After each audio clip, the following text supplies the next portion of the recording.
Hi, and welcome back to the shorter case of Oscar Slater. This is the second of only 3 parts and is reporting on his trial at the moment. So, from the Aberdeen Press and Journal for Tuesday, the 4th of May 1909, the Glasgow West End murder, trial of Slater, evidence of identification. Only twice during the past half-century has there been a tragedy in Scotland which has attracted such great attention as the murder of Miss Marion Gilchrist in her house at 15 Queen's Terrace, West Princes Street, Glasgow, on the evening of the 21st of December last, for which Oscar Slater is being tried this week at the High Court of Justiciary, Edinburgh. Miss Gilchrist was 82 years of age, of independent means, and was killed during the 10 minutes absence of her servant, her head being reduced to pulp by repeated blows. Acting on the clue that a man with a twisted nose was seen hurrying from the direction of the house on the night of the murder, the police instituted extradition proceedings in New York against Oscar Slater, the case creating the utmost interest in both hemispheres. At a certain stage in the proceedings, Slater waived formalities and agreed to return to Scotland to stand his trial. The High Court was densely packed yesterday, chiefly by pressmen and the legal fraternity. The case for the Crown is being conducted by the Lord Advocate, Mr. Ure, KC, MP. Mr. Alexander McClure, KC, Sheriff of Argyll, is defending the accused. 98 witnesses have been cited for the Crown. The 69 productions in court included a carpenter's screw brace, to which adhered a quantity of grey hair. Slater, who was pale and anxious-looking, entered the dock about 10:30 and scanned the jurymen as they came forward. The charge of murder was read by the clerk, who stated to Lord Guthrie that the prisoner pleaded not guilty. Mrs. Walker, formerly domestic servant with Miss Gilchrist, said in talking with people she found it was known that there was a good deal of jewellery in the house.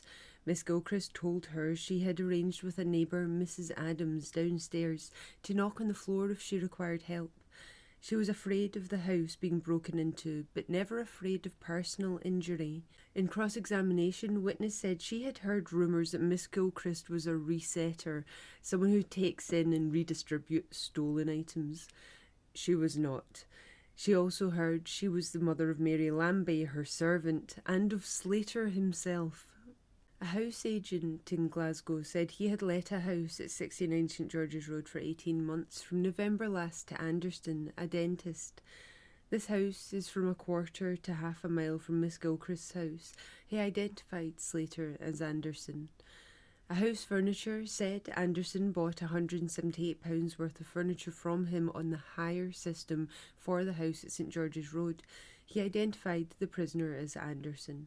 Jacob Jackson, general warehouseman, said 5 or 6 weeks before the murder a man offered to sell him a half-hoop ring of 5 diamonds. From his speech he saw that the man was a German, and he spoke to him in that language. The man said he was hard up. Witness offered him a job, which he refused. He identified the prisoner as the man. Francis Pratt, a constable, said that a week before the murder he saw Slater at 9:30 at night standing at the corner of St George's Road, 80 yards from Miss Gilchrist's house. He had frequently seen him loitering about. Witness passed Miss Gilchrist's house at 10 minutes to 7 on the night of the murder. The night was rainy, and he observed nothing unusual. He passed again 20 minutes later, and in consequence of a statement by a gentleman he went to Miss Gilchrist's house. He found her body on the hearth with her head battered. She moved one hand after he went in. Then they went for an ambulance. The body was not moved till the detectives came. Mrs. McAfee, who lived opposite Miss Gilchrist, said that for some weeks before the murder she saw a man loitering about the neighbourhood of her house. She identified the man's portrait in an evening newspaper, and then identified Slater in prison. He used to slouch along with his hands in his pockets. He seemed to notice witness watching him and quickly bent down his head. In cross-examination, witness said the man wore a showerproof, not a waterproof like the one now exhibited. He had checked trousers and light-coloured spats. He used to walk up and down looking about him for half an hour in the afternoons. She suspected that he was not after anything good. She did not observe if he had a twisted nose. When she identified Slater in the police office, there was no man but him with a foreign appearance. Madge McAfee, niece of the previous witness, said she noticed a man about her aunt's house 2 weeks prior to the murder. He had a shuffling walk. Cross-examined, she wondered what he was doing there. There was no other man than the prisoner in the police office when she was taken there to identify him. She never saw a man with a twisted nose. Re-examined, she told her aunt she had met a peculiar-looking man on the stair. Her aunt said he had been there before. Replying to the court, witness said the prisoner was like the man, but she could not swear. Detective French, who has a reputation of being a clever criminal officer, said he had the charge of the arrangements under which certain witnesses were to identify the prisoner if they could. These arrangements secured that the identification would be fair. 11 men, including 2 railwaymen and 2 with peculiar noses, were in the group. The McAfees identified the prisoner, so did Constable Bryan. On the 2nd of January, he went to the prisoner's house, St George's Road, and found 2 German women in the house. In a passage opposite, there was a window from which the room could be seen where the murder was committed. Cross-examined, no foreigners were placed side by side with the prisoner when identifying. They followed the usual practice. It would be difficult to find someone with a nose exactly like Slater's. Glasgow, if not mad, was very sensational over the case. He had heard that people had been at the house last fortnight tearing up the floors and throwing uncut diamonds into the street. A constable identified the prisoners having been seen in the locality of the murder and spoke to having found an auger in the vicinity. Helen Lambie, a domestic servant to Miss Gilchrist for 2 years before the murder, stated that shortly after 7 o'clock on the night of the murder, she was returning from an errand, and as she opened the front door, she saw a man coming out of Miss Gilchrist's bedroom. She afterwards found Miss Gilchrist murdered. She went along with detectives and others to New York and identified Slater as the man she saw in the house. The further hearing was adjourned till today. The Glasgow Telegraph and Clyde Shipping Gazette for Tuesday the 4th of May 1909 has the Glasgow West End murder. Slater trial opened, the case for the Crown. Immense public interest was taken in the trial at Edinburgh yesterday before Lord Guthrie and a jury of Oscar Slater on a charge of murdering Miss Marion Gilchrist, 82 years of age, at Queen's Terrace, Glasgow on the 21st of December last. Domestic servant story. Helen Lambie, domestic servant, 3 Nelson's Land, Main Street, Holytown, said she had been in the service of Miss Gilchrist for about 3 years and 2 months before the date of the murder. Miss Gilchrist and witness were the only occupants of the house, which was one of 6 apartments and a kitchen. Miss Gilchrist had not many visitors, the most frequent being a Mrs. Ferguson, an old servant. Miss Gilchrist always slept alone. She had a great many jewels and kept them in the wardrobe in her bedroom. She wore jewels every day. At the entrance to Miss Gilchrist's house there was a door which was usually kept closed on a check lock. Miss Gilchrist was the only occupant in the stair. On the 21st of December there were no visitors at the house except a girlfriend of the witness. On that day Miss Gilchrist rose at 12 o'clock. She was out of doors in the afternoon and returned about 4:30 o'clock. Witness went out for a newspaper that night, and she had also to do other messages. Witness looked at the kitchen clock before she went out and saw it was just 7 o'clock. She had intended to get the newspaper first and then go out for the other messages. Before leaving, she saw that Miss Gilchrist was sitting on a chair in the dining room table with her back to the fire. She was reading and had spectacles on. When Witness went out, she left the door on the 2 checks as usual. There was a light in the lobby. There was no light in the bedroom. She closed the door at the foot of the stair. It was raining at the time. She did not go straight to the newspaper shop. She stopped and spoke for a minute or 2 to a policeman in plain clothes. After she bought the newspaper, she went straight back to the house. She would be almost about 10 minutes. The door at the entry was open. When she got up to the landing, she found there Mr. Adams, who lived below, who said there was a noise in the house and the ceiling was like to crack. Witness replied, "Oh, it would be the pulleys, the clothesline in the kitchen." Mr. Adams said he would wait and see that everything was all right. After she unlocked the door, she saw a man coming from the direction of the spare bedroom in which there was a light. It had not been lit when she left. The man came through the hall, past her, and went down the stair. When Witness went into the dining room, she saw Miss Gilchrist lying on the rug in front of the fire, the rug being over her head. She went out and told Mr. Adams there was something wrong and that man had done something to Miss Gilchrist.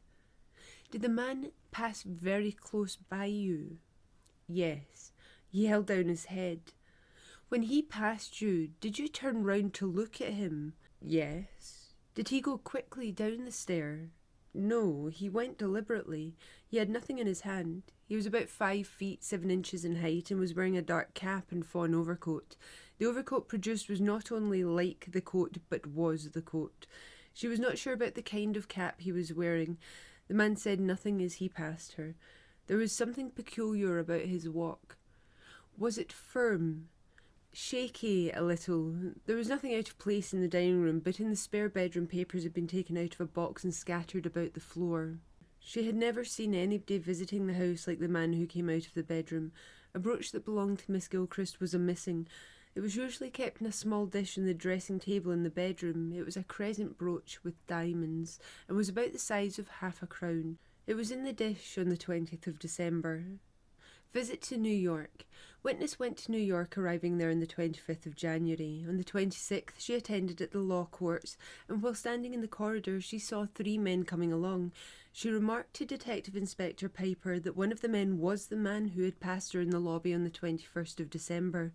When she saw him at New York, he had a dark coat and a bowler hat, but he had a different coat and hat on the 21st of December. Nobody had asked her to point out the man when the 3 men walked up the corridor. She had not been told that he was coming, but she recognised him. She pointed him out on the 22nd of February at the Central Police Office. She had no difficulty in recognising him. She had seen a man walking backward and forward in West Princess Street between 6 o'clock and 6:45 on the 20th of December. She took no particular notice of him and could not very well recognise him. The prisoner was the man she saw in the lobby on the 21st of December at New York and at the Central Police Office. How witness identified Slater. Cross-examined by Mr. McClure, she thought so little of seeing the man in the street that she did not tell anybody about it until the 12th of March. She recognised him in America by his walk, his height, and by the side of his face. She was quite sure of him when she saw him in America.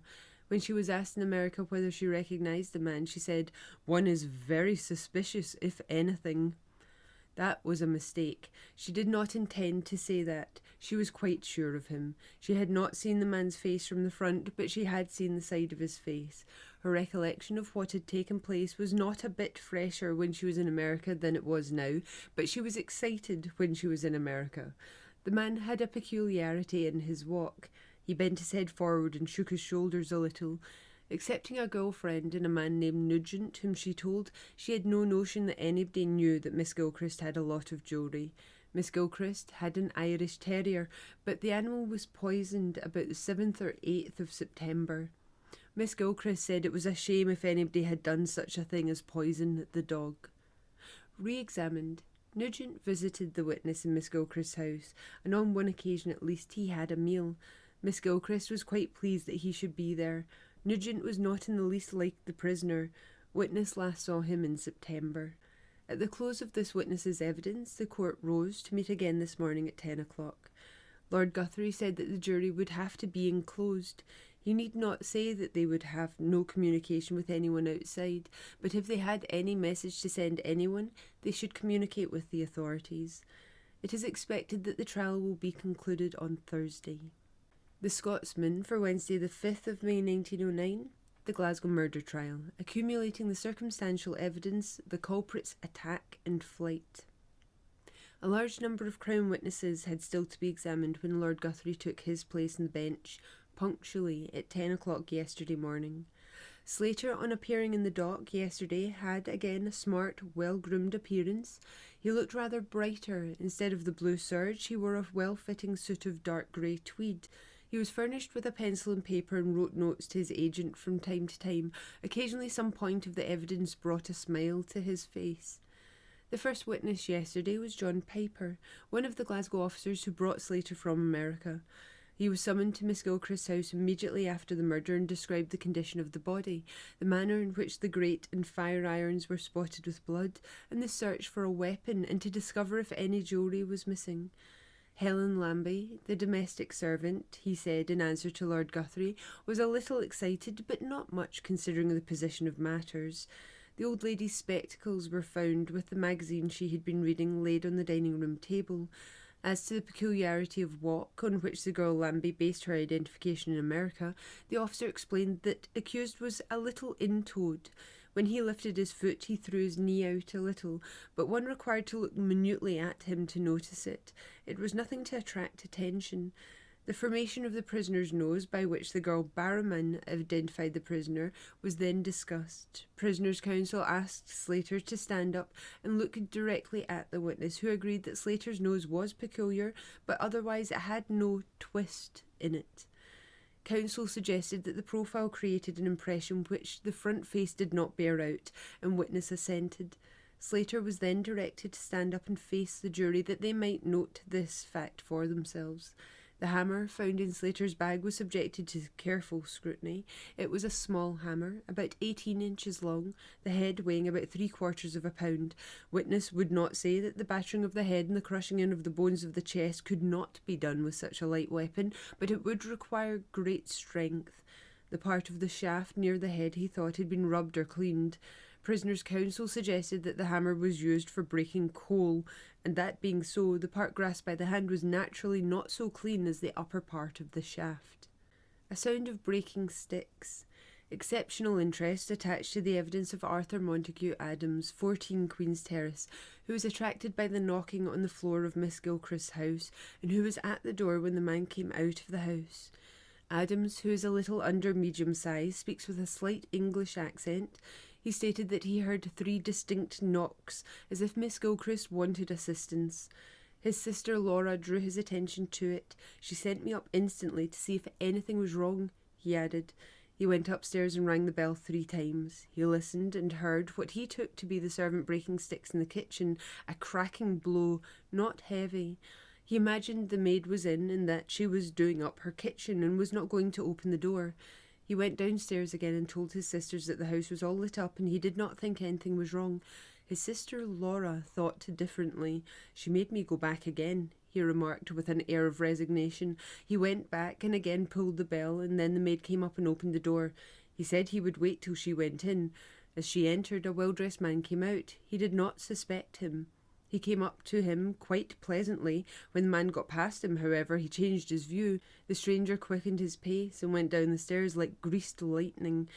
The girl ran into the kitchen and shouted to him that it was all right, but when she went into the dining room on his suggestion, the murder was discovered. He went down to the street and ran in the direction he thought accused had taken. Asked to identify the prisoner, Adams, who appears short-sighted, came down from the witness box to get a closer look, and then stated that accused closely resembled the man he saw there. A supposed loiterer. A suggestion to explain hesitancy in positively identifying the prisoner was conveyed in the evidence of Mrs. Liddell, 63 Elmbank Street, an elder sister of Adams. Mrs. Liddell gave a remarkably clear description of the man she had seen outside the house some 5 minutes before the murder, but she had not mentioned the fact that she had seen him until 2 days later. And then the others said there were quite enough mixed up with this miserable affair, and discouraged her against taking anything to do with it. Mrs. Liddell, who, although fragile-looking, gave indication of having decided opinions of her own, had evidently thought otherwise. She gave her evidence clearly, in a distinct voice, and without the nervous constraint of her brother. Her own reluctance to say more than she was fully justified in doing emerged in her account of her identification visit to the police office. After her first look at the prisoner, she said he slightly resembled the man she had seen. She asked the police officer in charge to let her see him again. "If I could only say he was not like," she explained, "I should have been pleased, but he came back to me so strongly." On going into her mother's house, she had taken a good look at the man leaning against the railing. Her reason was that she thought he was a loiterer, and she had a special animus against loiterers. "I was beginning to get bristly," she added. She thought the man might be waiting for the maid upstairs or one of her sister's pupils. Mrs. Liddell thus described him. He had a long nose with a most peculiar dip.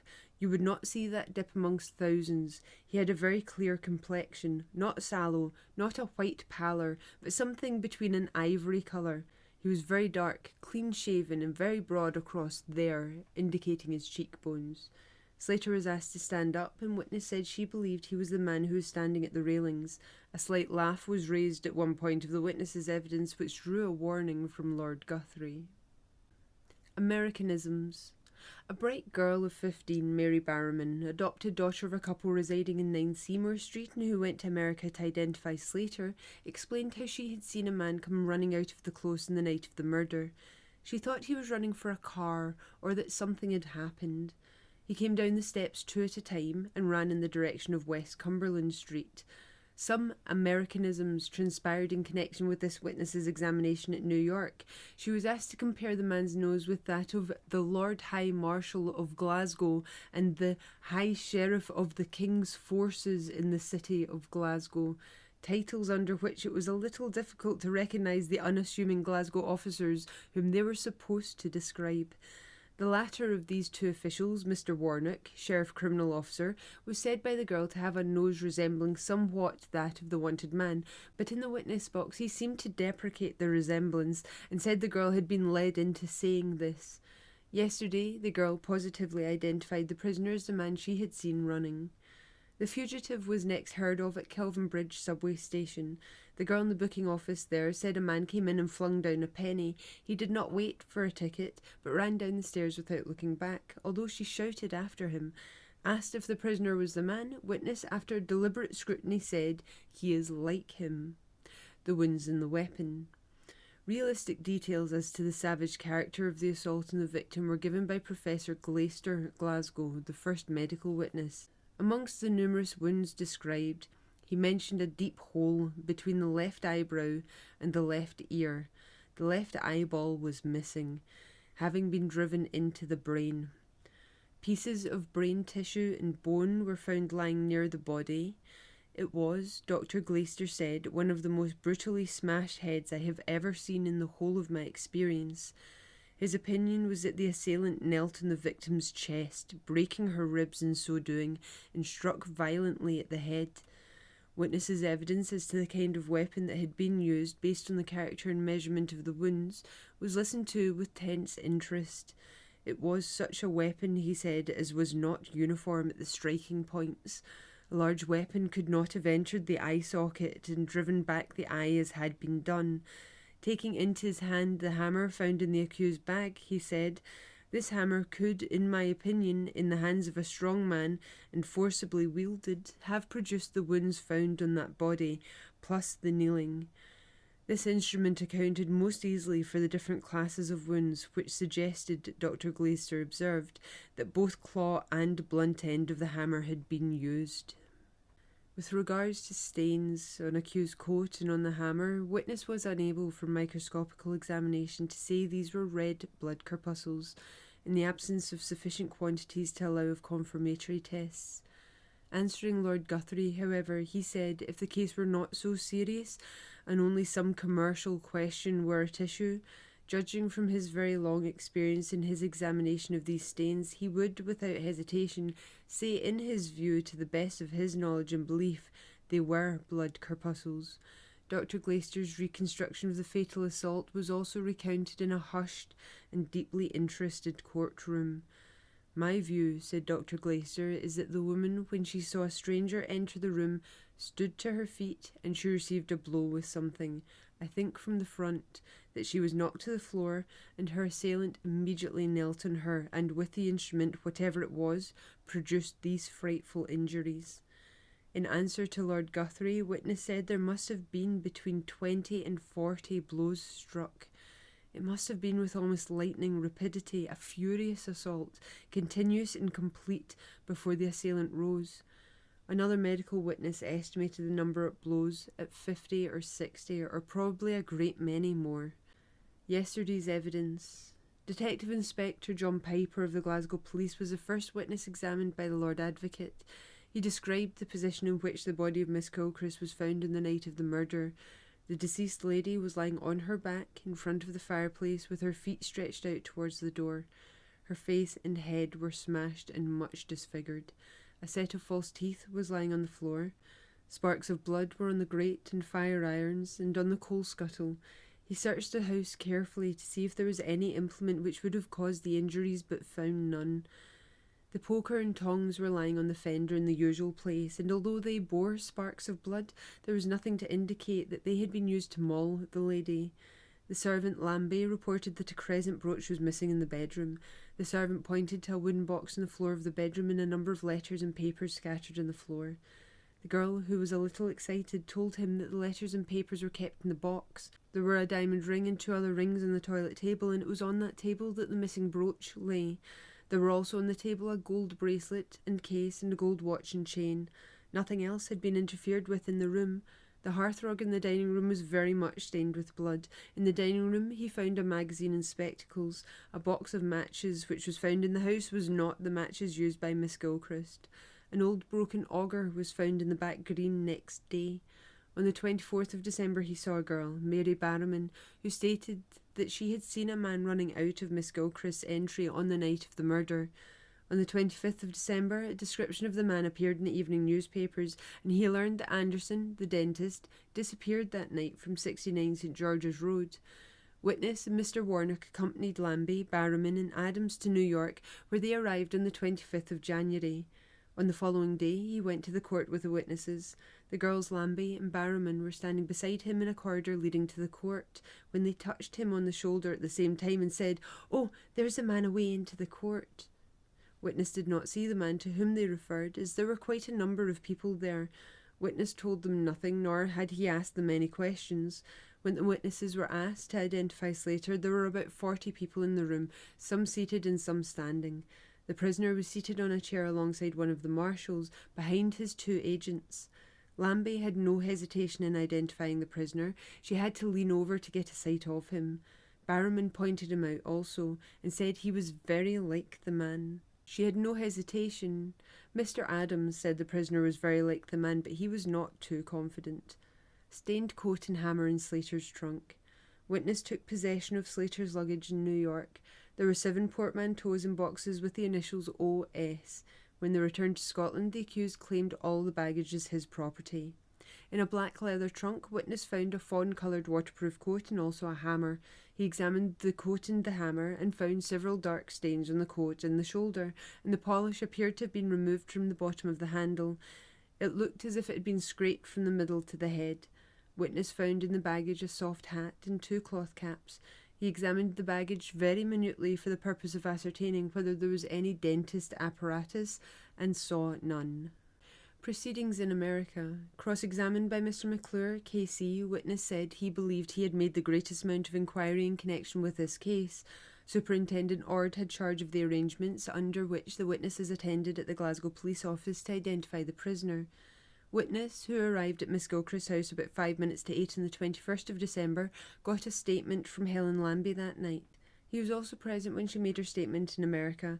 He had no conversation with the witnesses about the crime on the voyage to America. The girls Lambie and Barrowman occupied the same cabin and were companions on the way across. On the day when Slater was to be exhibited to the girls, Barrowman had first of all an interview with Mr Fox, who was attending to the Crown interests. 2 photographs of the suspected man were shown to her in the witness's presence. They were very defective photographs.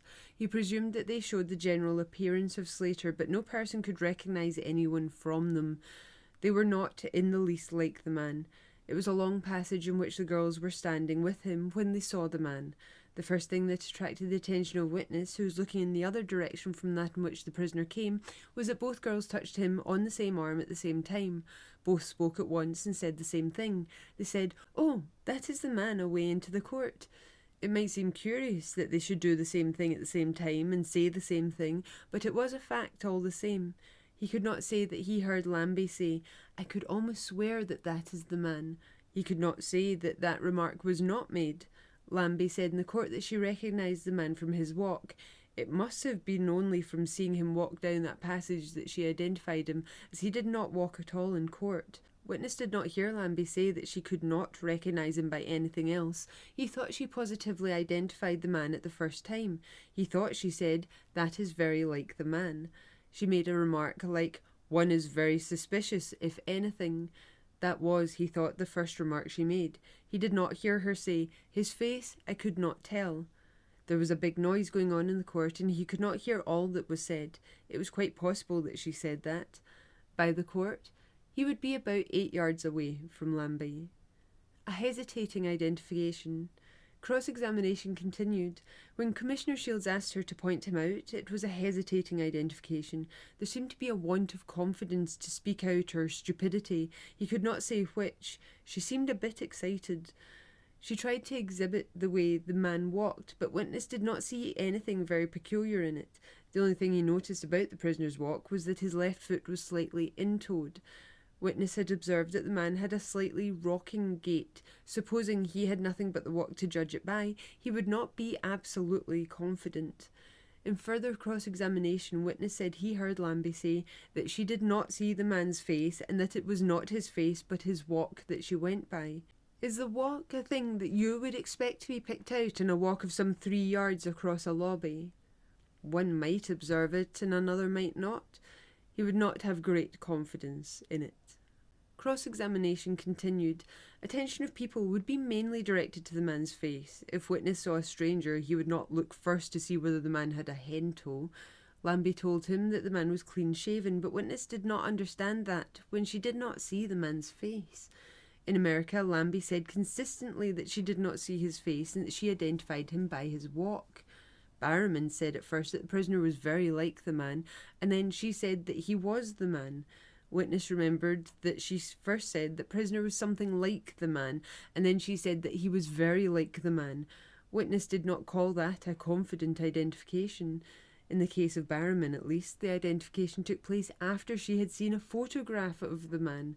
Barrowman described the man's nose particularly, and it was by the face that she professed to go. The turned nose. She said that the man's nose was turned a little to the right side. Slater's nose did not turn to the side. When the girls were taken into the police office in Glasgow to identify Slater, witness presumed that they were looking for the man they had seen in America. There were none of the 11 men who were the least like Slater. Do you consider that a fair way of conducting an identification? To have the man who was to be identified in presence of a number of others who did not bear the slightest resemblance to him? I do not know that it is for me to say. He was not in charge of the matter. You do not wish to criticise your superior officer? No. Lord Guthrie said Mr. McClure would have his opportunity of commenting on this matter. It might be extremely awkward for strangers to be asked to come into such an identification. Mr. McClure said the Metropolitan Police acted on an entirely different principle. They always got in outsiders. Witness said that the prisoner did not ask to be put in any position, and he never objected to marching and showing his face in any direction. During the process of identification, a coat which was not his own was put on the prisoner, and he was identified in it by Lambie. The coat was exactly the same colour as Slater's coat produced in court. His own coat was not available at the time. Mr. Warnock, Sheriff Criminal Officer, and witness examined the prisoner's luggage for the purpose of finding any garments similar to those which the man was stated to have worn and seeing whether there were any blood marks. Witness saw no blood on any of the prisoner's clothes. He found no brown boots, and he did not find 7 or 8 hats, though Warnock might have seen them. There was none that he would describe as a Donegal hat. He saw no checked trousers or spats in the luggage. He could not say what the stains in the waterproof were. They were not very distinct, but they were visible. There was a good deal of blood in the room. There were signs of blood having run down the whole length of the coal scuttle. There were bits of the woman's brains on the rug, and a great deal of blood had run onto the carpet. From the appearance of the room, witness would imagine that the murderer would have a good deal of blood about his clothing. He would expect that there would be more blood in the murderer than was found on the waterproof.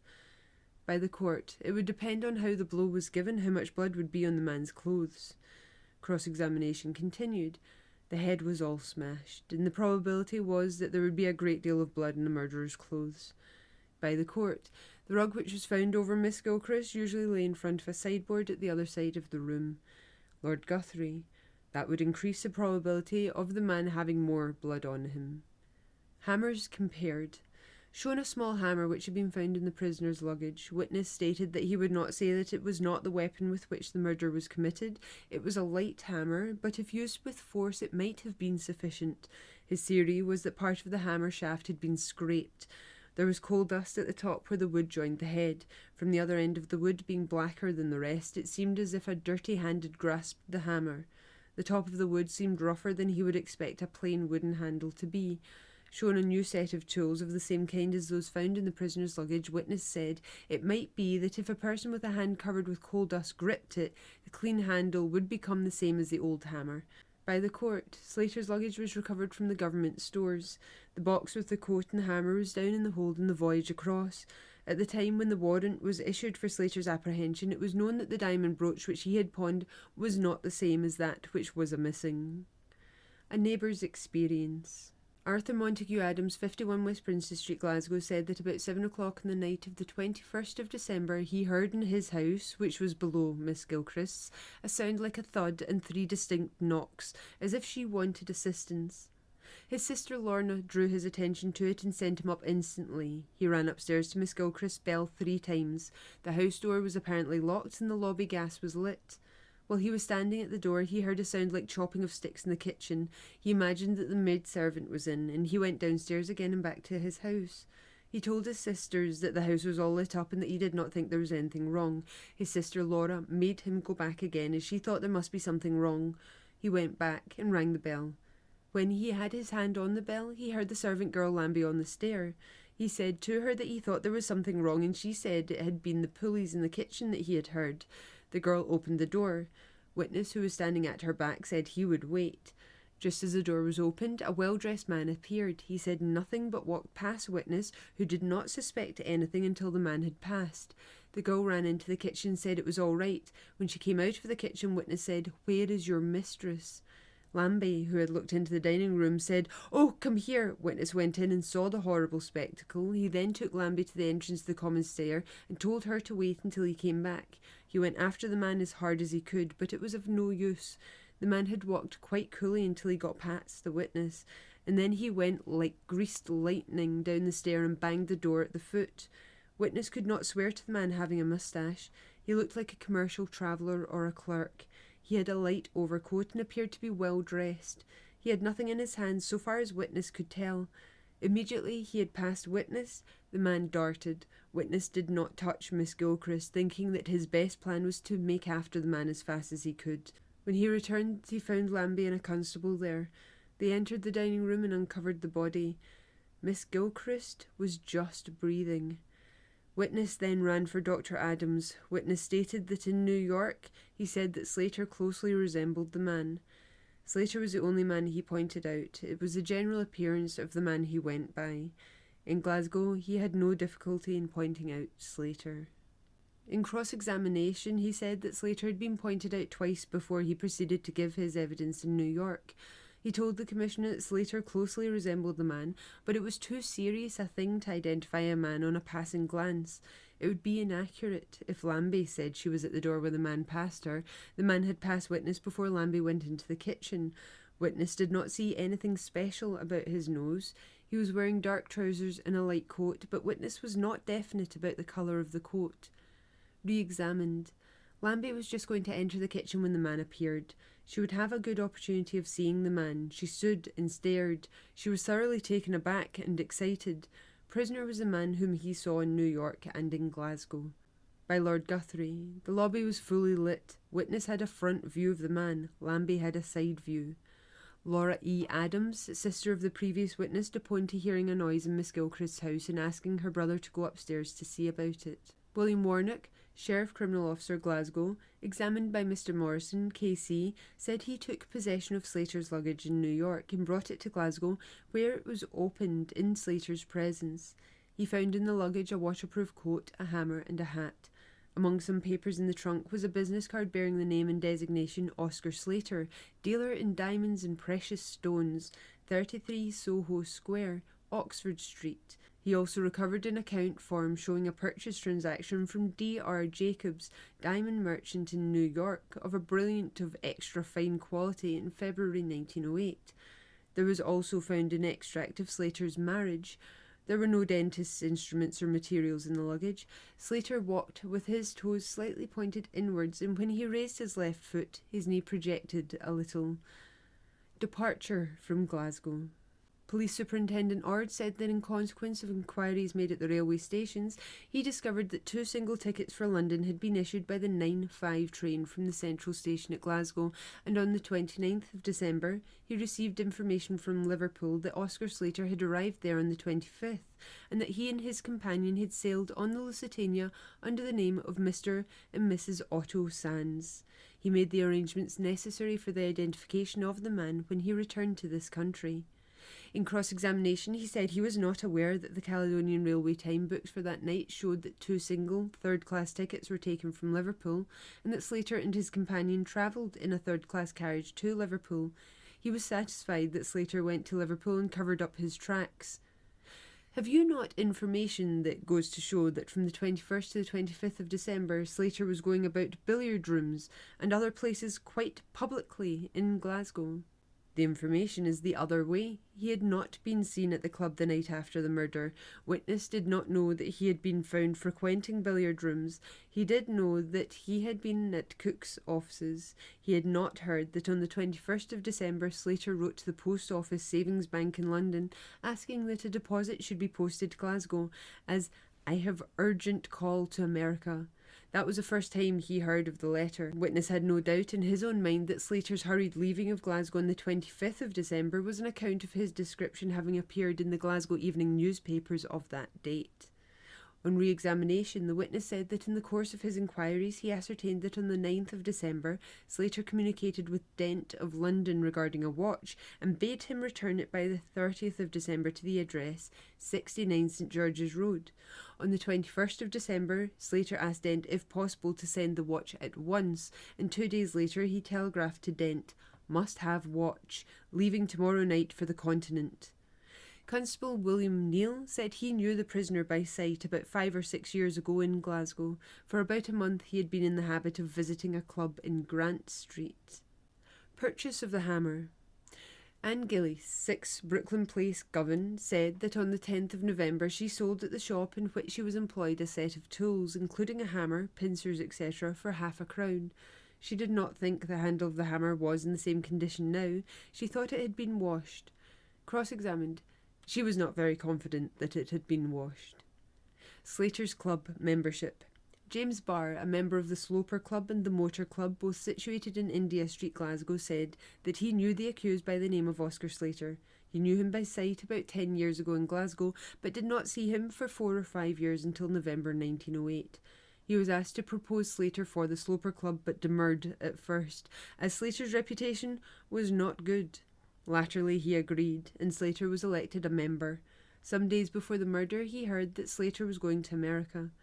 By the court, Slater did not appear to have any occupation. He was a very cultured man. Gordon Henderson, clubmaster of the Motor Club, said that Slater came late on the night of the 21st of December to the club and asked if he had any money to lift. He seemed to be very anxious to get money. He was wearing a fawn-coloured overcoat and a Donegal hat. Cross-examined, witness thought it rather strange that Slater should go to him. He thought Slater had been playing cards and wanted money to win back money he had lost. Peter Crawford McLaren, pawnbroker's manager, said that on the 18th of November, the accused, under the name of A. Anderson, pledged for £20 a diamond brooch. On the 9th of December, he received a further advance of £10, and on the 21st of December, an additional one of £30. Police Inspector Rankin said he examined the back green behind Miss Gilchrist's house on the 22nd December and found the auger. The grey hair appeared to be Coming's. When the court rose, the Lord Advocate said he might finish his evidence by lunchtime today. Mr. McClure said the evidence for the defence might be finished today, but if not, the evidence would be closed in time to allow the trial being concluded tomorrow. From the Scotsman for Thursday, 6th of May 1909, the Glasgow murder trial, Slater's haunts and occupations, a dramatic incident in the court. A note of tragedy that has not been so obvious during the earlier part of the Slater trial marked the latter portion of yesterday's proceedings in the High Court of Edinburgh. The impression was due partly to the picture afforded of the prisoner's domestic life, partly to the disappearance of a feeling of curiosity and expectancy which marked the opening of the trial, and partly to the consciousness that the trial is now nearing its close, and that the fateful verdict of the jury will soon be given. Yesterday the prisoner appeared in the dark tweed suit which he wore on the previous day. With bright sunshine outside and consequently a good light in the courtroom, efforts were made by one or two newspaper representatives to photograph Slater, but Lord Guthrie, on noticing the cameras, gave directions that they should be removed. Slater's negotiations for a berth for himself and his wife on the Lusitania were detailed by one of Cook's clerks in Glasgow and by the Cunard clerk in charge of the second-class berth department in Liverpool.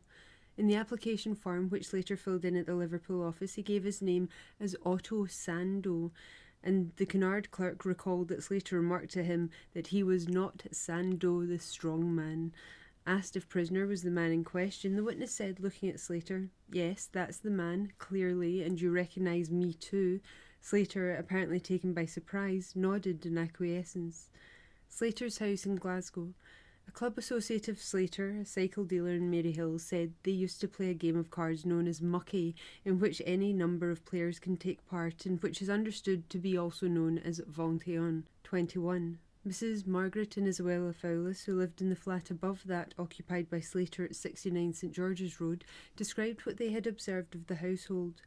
Various men went out and in Slater's house at all times of the day, and there was also one servant and one lady. Some importance is attached, in connection with the identification of the man seen near the victim's house at the time of the murder, to the question whether Slater was clean-shaven or whether he had a moustache at that time. Both ladies agreed that Slater, who was known to them as Anderson, had no moustache. The elder sister was quite certain, as he had looked up when she was watching over the banister when his luggage was being taken away on the 25th of December, although his moustache had been shaved off some time previously. Lieutenant Gordon of the Glasgow Police said, with regard to the two women who took up the occupancy of Slater's flat after he left, one of them, Mrs. Friedman, told him that they had come from London 2 days previously, on the 24th of December, and that Slater had arranged with her for taking up the flat. She also said that Madame, by whom witness understood Mrs. Slater, had left with Slater from Monte Carlo. She had called in the 25th of December and found Slater packing up and Mrs. Slater crying. Mrs. Friedman had then given Slater £25 as a loan. She and her companion had returned to London by the 8th of January. A Glasgow car episode. Not until the last witness of the prosecution appeared was there any new incident or development in the Crown evidence.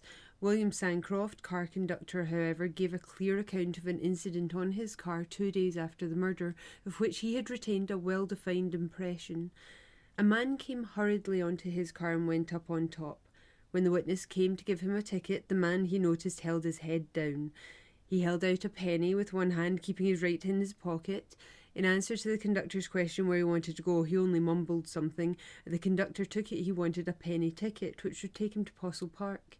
A boy was sitting near him, reading an evening paper, and the conductor asked him if there was any clue to the murderer. The boy said not yet, and that he did not think there was any likelihood of getting him. Thereupon the man suddenly got up, pushed conductor aside, and ran down the stair in a hurry. The conductor went after him, but had only got 3 steps down when he saw the man running at full speed across Gerskadden Street. He had not travelled as far as the halfpenny station when he left the car. The conductor was a good deal struck by what happened and spoke to the driver about it, keeping the car waiting about a minute.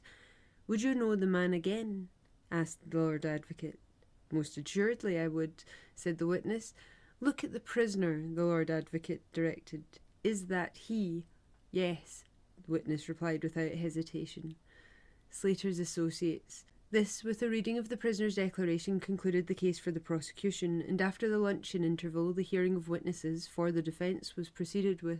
A man named Cameron, who was smartly dressed in frock coat and white striped waistcoat with a black tie, encircled with a gold hoop in the form of a serpent set with diamonds or other stones, stated that he had known Slater since the time of the Glasgow exhibition, and described how he and Slater spent their evenings at the skating rink, the music halls, and in the Sloper Club after Slater was made a member.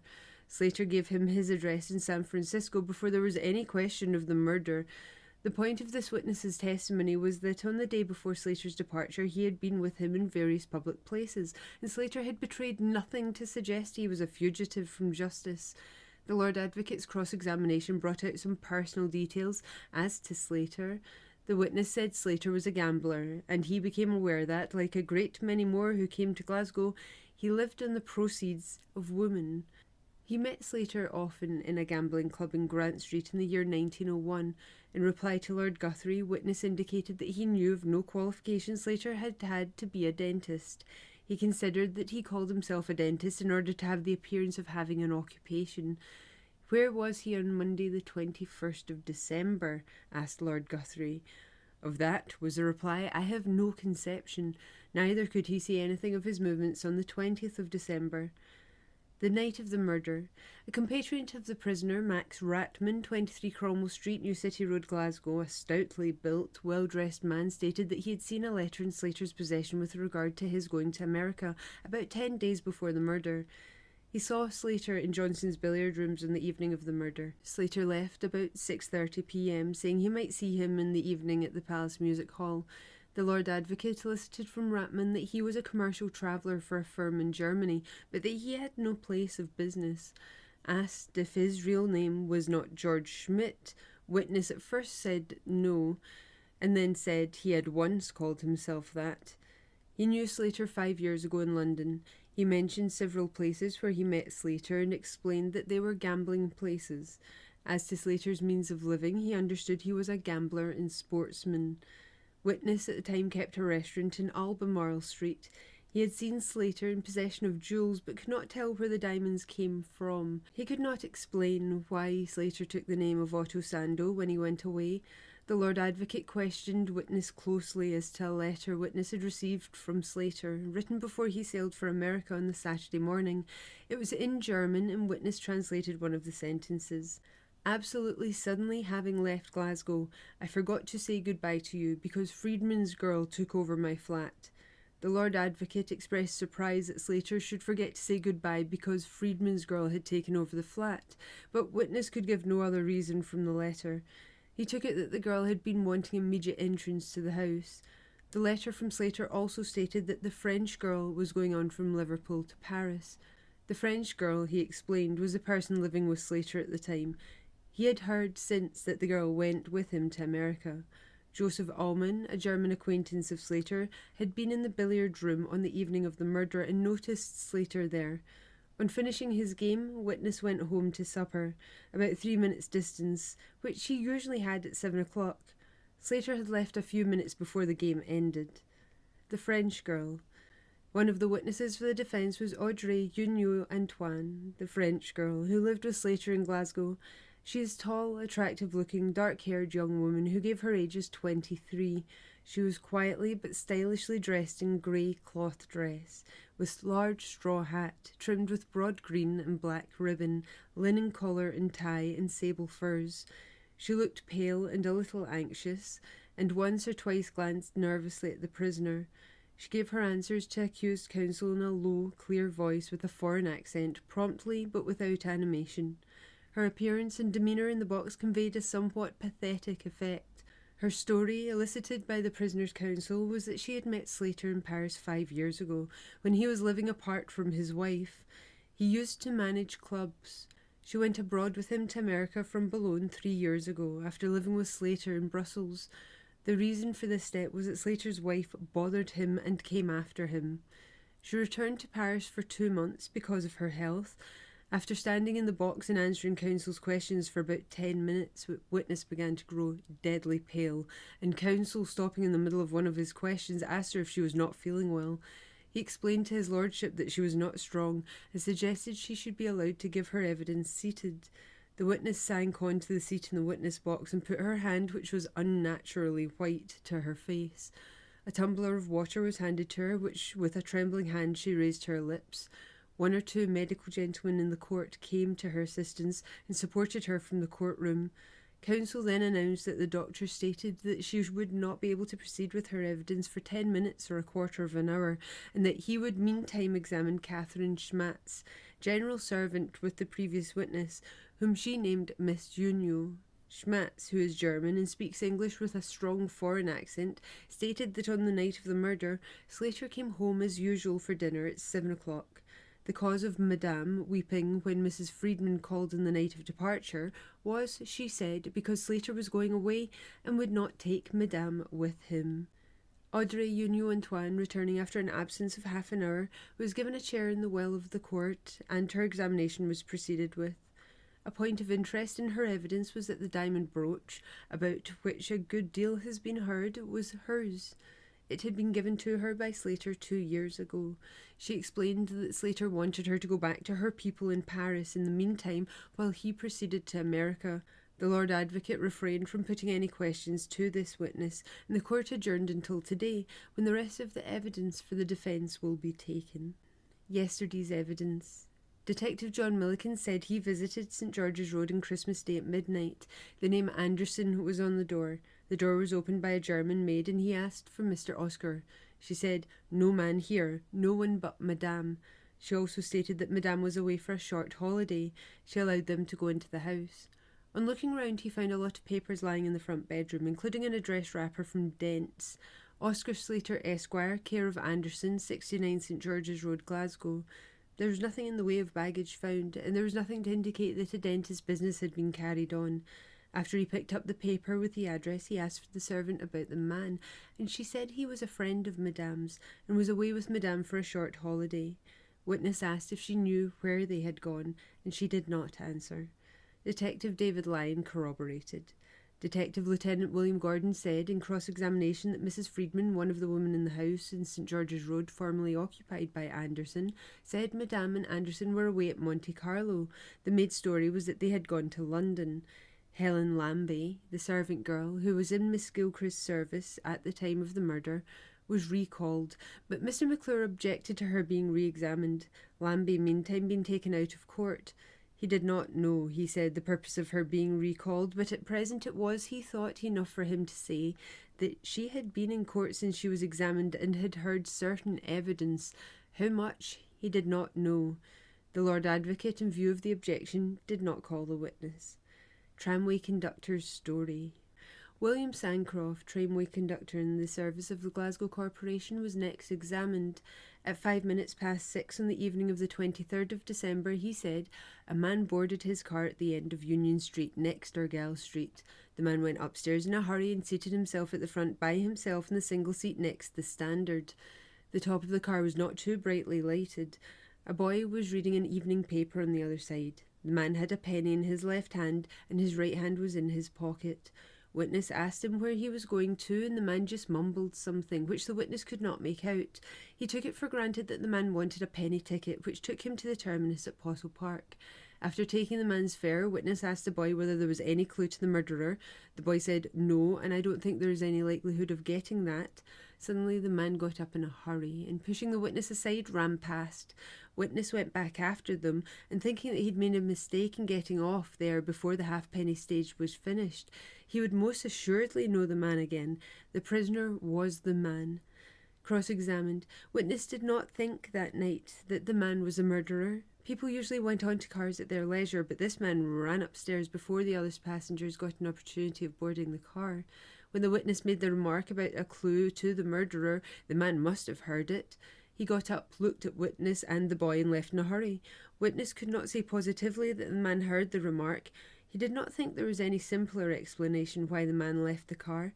He had not seen the prisoner before. The car was not well lighted where the man was sitting. "Do you not think this has got on your nerves a little?" "No, sir, it has not. If a person got a wrong ticket, the conductor usually took the ticket back when a mistake had been made." Witness had been unable to find the boy. Prisoner's declaration. The proof for the Crown closed with the reading of the prisoner's declaration, in which Slater said that he knew nothing about the charge of having assaulted Marion Gilchrist and murdered her, and declared that he was innocent. The defence. James Dow, accountant's office in Edinburgh Post Office, said that the accused's letter in name of Anderson asking repayment of the money he had in the savings bank bore the postmark of 5 p.m. 21st December, and the reply was posted the following day. In the name of Anderson, Slater received £49 7 shillings 2 and a balance of £39 18 shillings 3. His instructions for the uplifting of the money had been posted before the murder. Hugh Cameron, Junior, bookmaker's clerk, 140 Cambridge Street, Glasgow, said he had been a dealer in jewellery at different times. He went about clubs in Glasgow where gambling took place, particularly the Sloper and the Motor clubs. He also used to go to the Mascot Club. What is the ordinary occupation of the people who attend these clubs in the evenings? Almost anything. Some used a reading room, some played billiards, and others played cards. Witness had known Slater since 1901. He saw a good deal of Slater in November and December. They employed themselves principally by going to the skating rink in the afternoon, to the music hall in the evening, and at night to the club, where card playing was indulged in until the morning. That was the ordinary way in which he and others passed the time. So far as he knew, Slater was never a dentist. About a fortnight before the 25th of December, he, along with the others, heard that Slater was going to America. He spoke quite freely about his intentions. Before there was any talk of the murder, Slater gave Witness his address in San Francisco. Witness saw Slater on the Tuesday or Wednesday after the murder. He received from Slater a pawn ticket to dispose of for a brooch which had been pawned for £60.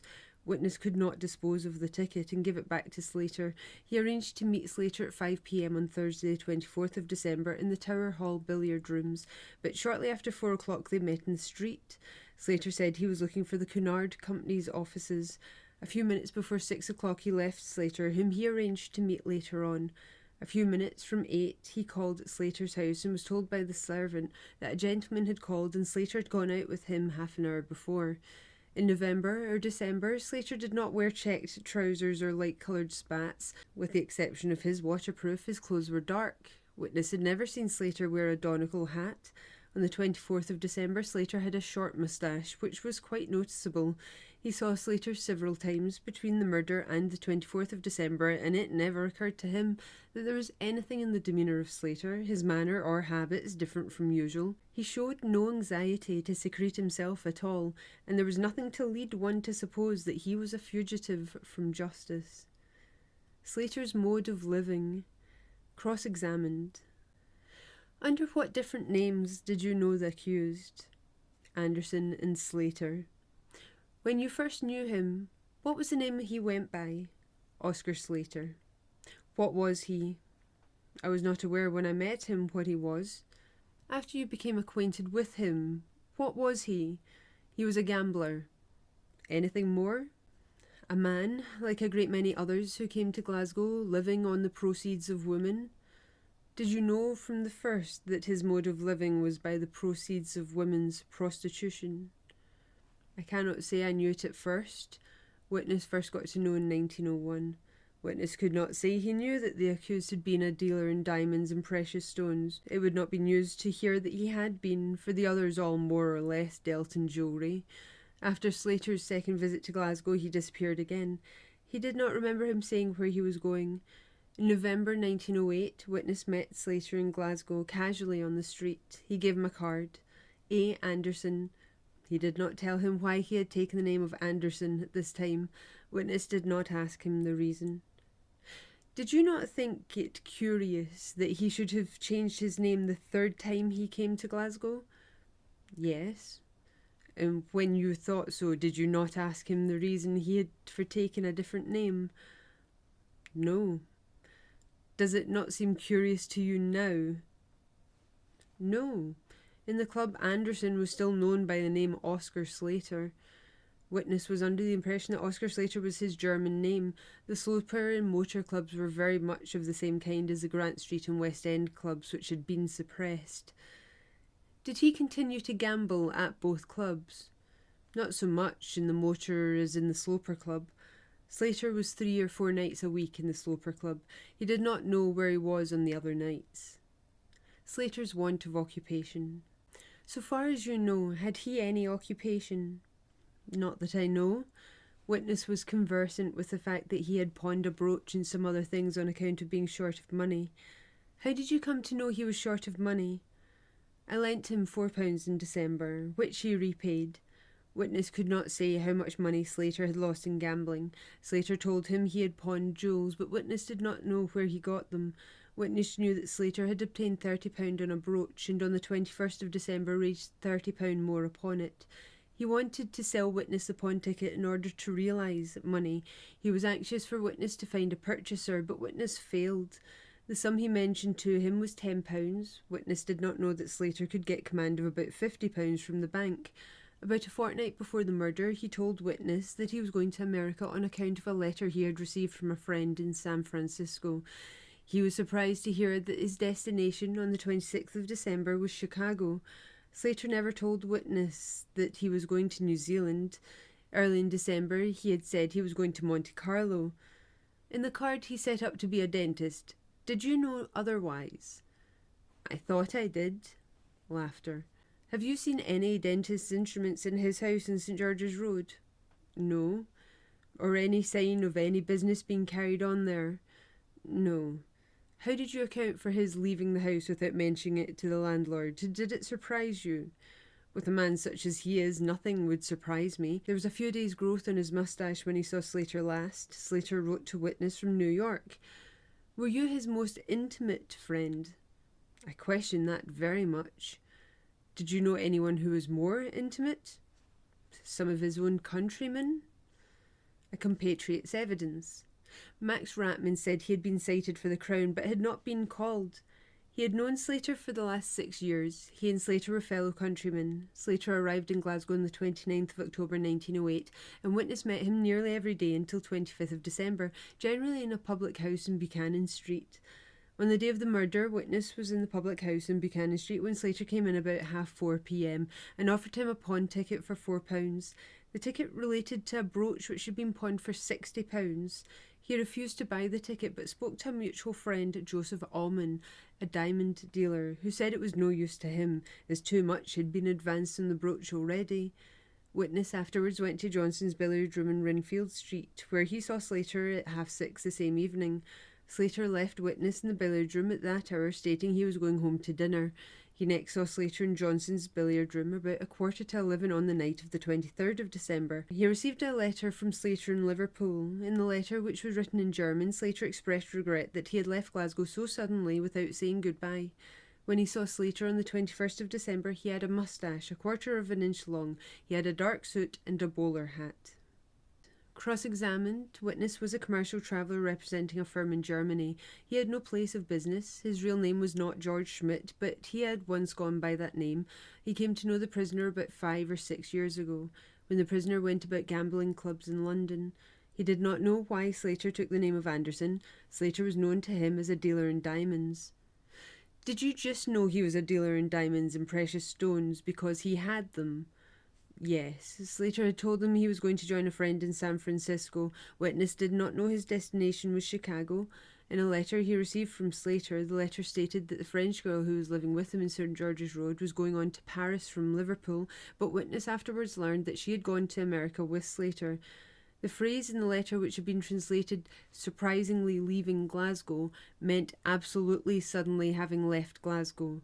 Did he give any explanation in his letter about his absolutely suddenly leaving Glasgow? Because Mrs. Friedman had taken a flat over. That is the only explanation. That is the explanation.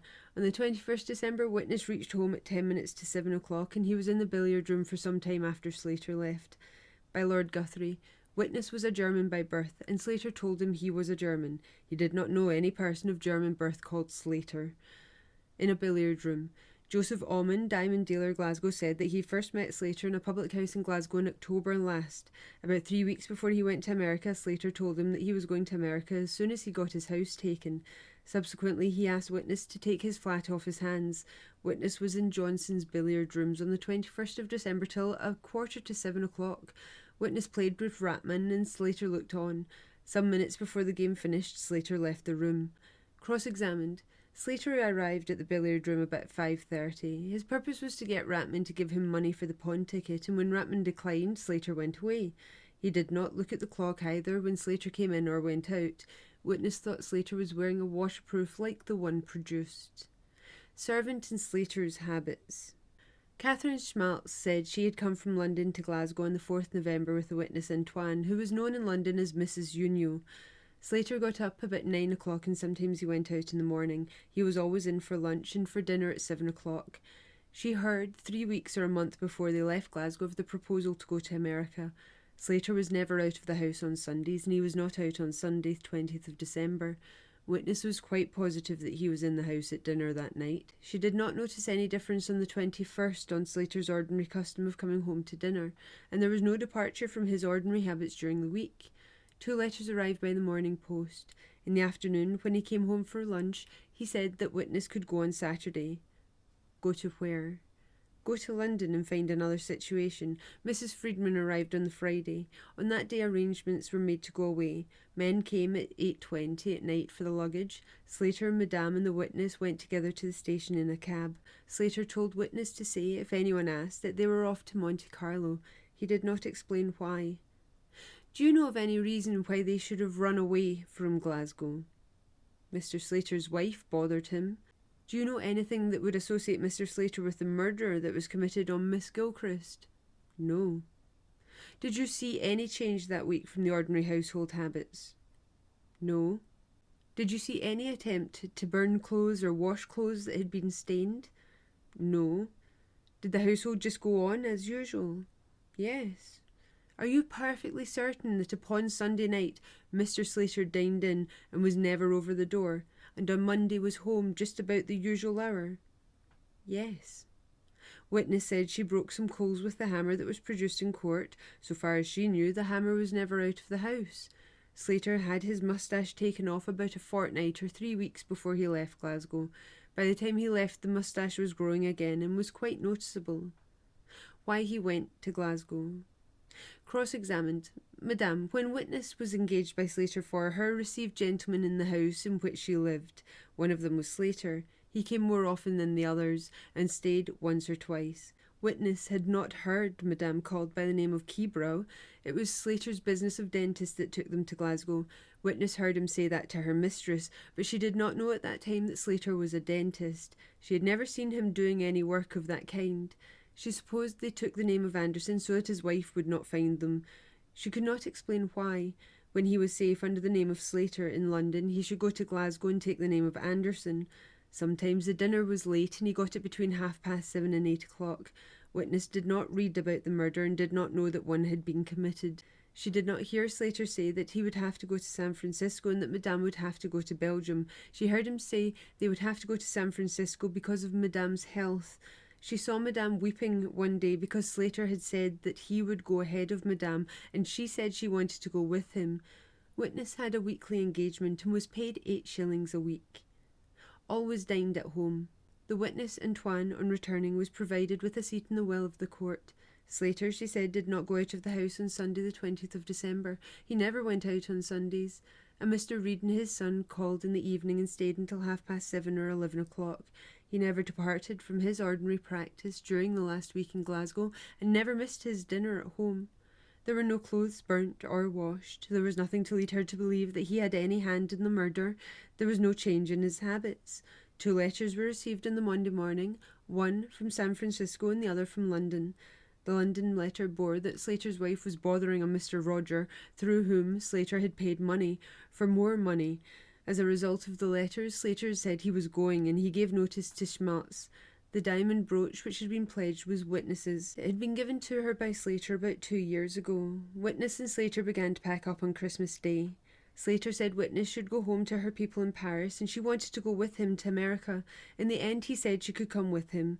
The reason he gave why she should not go was the bad weather. She did not wish to wait until the summertime. They all went together to the station in a cab. They did not go separately. Witness thought Slater told Schmatz to say they were off to Monte Carlo for a holiday. The reason was on account of his wife in the first place, and so that the landlord and furniture dealer might not trouble Mrs. Friedman about the flat. Shown the hammer found in Slater's trunk, Witness said it was used for breaking coals. She did not know of it having been washed or scrubbed. So far as she knew, it had never been out of the house. She had never seen him doing anything that might lead her to suppose he was trying to get rid of stains, and there was no change in his conduct. During the last week, he was making inquiry at shipping offices. She had not known him to have checked trousers or light spats. When they left for America, he had quite a noticeable moustache, and he could not have been taken for a clean-shaven man. The Lord Advocate did not cross-examine the witness. The court rose at 20 minutes to 7 to resume this morning at 10 o'clock. And that ends part 2 and the trial reporting for Oscar Slater's case. And we may see you next time for part 3 and the verdict and aftermath, which will conclude our Square Miles Murders project. Take care.